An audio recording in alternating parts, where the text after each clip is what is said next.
So if there's one truth I know, it's that infertility sucks. You know, like John Tucker must die? Well, infertility, plain as day, sucks.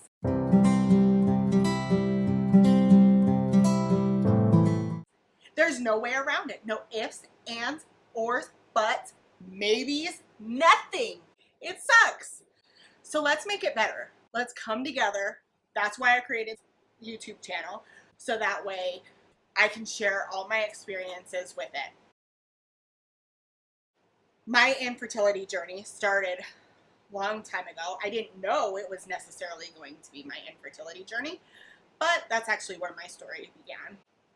Really, I started off when I was in high school. Everybody else was getting their periods, and lo and behold, I wasn't. So everybody's like, why haven't you started? And you know, I didn't think it was weird at first. I honestly thought I was lucky because most people are like dreading it anyways. So I was kind of like, but that made me question it. Like, yeah, I don't know. I don't really know. But then finally, I did get mine when I was almost 16 years old. It was like 15 and a half, 16 years old, somewhere in there. And when I got it, it lasted for like over a month, which is ridiculous. And then I didn't get my period again for another 6 whole months. And then when I got it again, it lasted for over a month again. So after time and time again of that happening, my mom and I discussed it, and we decided to go to the gynecologist in our area. And they ran tests and stuff like that. I don't really remember exactly the specifics of it. I know one of them was a progesterone test and stuff, or something like that. At that time, they called it PCOD, polycystic ovarian disease. One of the main factors of why I wanted to do this video has already taken place. While I was doing the editing, I realized that I actually said that I was diagnosed with PCOD, which I was back in high school. But I thought that PCOD and PCOS were the same things, and they're actually not. It looks like online it says that PCOD is actually a hormonal imbalance, whereas PCOS is an endocrine system disorder. I do have both.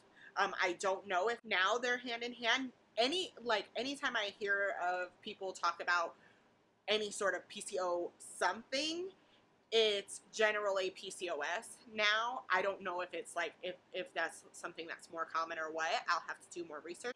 PCO is looking actually talking about the ovaries themselves. PCOS is polycystic ovary syndrome, which is actually the endocrine system disorder. And then PCOD is polycystic ovarian disease, which is actually talking about the hormonal imbalance. So I find out that I have that, and then my story gets good. So fast forward to the future. I meet my husband. We're not dating yet or anything, but we know it's probably going to be serious. So I decide actually to tell him that, you know what, fertility might be an issue. I never was told that. I never had that expectation set by any of my doctors or anything like that. But I just always had this gut feeling that it was going to be difficult. I do even remember back at that time when I did have those tests done back in 2008. I had those tests done, and I asked, is it going to be hard for me to get pregnant? And the doctor said no. But I'm sure she only said no because she thought, you know, this is a high school student, like, you know, she doesn't need to worry about that now. But nonetheless, I did ask. Never have I ever been told that I'd have trouble. But needless to say, I told my husband that anyways, just to be careful. And I told him, you know, it's just pretty much in my head, but let's hope not. But just in case that this is the reality. So now we're to the future. We got married December 2nd, 2016. And it was like within days that I talked to him and discussed seeing somebody for it. At first, I went through my primary care physician. He started me off on letrozole, a very small dose of letrozole. But, you know, primary care physicians, they just don't have the actual, like, supplies, you know, the vaginal ultrasounds. They don't have any of that stuff that fertility clinics do. But I did ask him, like, am I going to need that sort of stuff? And his answer to me was that he didn't think so, but we were going to start slow. Something inside of me told me that I didn't know. I didn't know if that was going to be okay. I just had this feeling that I needed to talk to somebody further about it. So I called the University of Utah. There's like 2 or 3 clinics, I think 2 or 3 clinics in Utah, and that's where my husband and I were living at the time. And so I called the University of Utah and asked them if I needed a referral or anything like that, because my primary care physician said he wasn't going to give us a referral until it had been 6 months to a year of trying with at least the letrozole before he would pass me forward. So when I called the University of Utah, they said, no, you don't need a referral. We can see you. So I got everything filled out. I got everything ready. And that appointment was scheduled for a month in the future, which is typical, I think. I've been to a few fertility clinics based on just because we've moved around or for various reasons.